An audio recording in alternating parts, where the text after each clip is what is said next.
এবারে জানিয়ে দেব বিস্তারিত।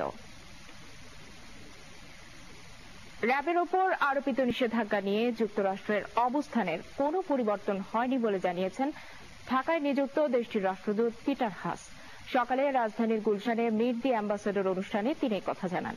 Centre for governance studies CGS আয়োজিত অনুষ্ঠানে রাষ্ট্রদূত বলেন, একক কোনো ব্যক্তিকে শাস্তি দিতে নয়, জবাবদিহিতা নিশ্চিতে এই নিষেধাজ্ঞা।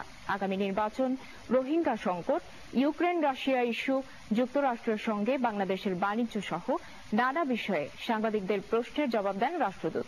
তিনি বলেন, যুক্তরাষ্ট্র কোনো দলকে সমর্থন করে না, একটি অবাধ ও সুষ্ঠু নির্বাচন দেখতে চায় দেশটি। Until there is both accountability and reform. We have said this privately, we've said this publicly, and I said earlier that the sanctions are not intended to punish anyone, they're intended to change behavior.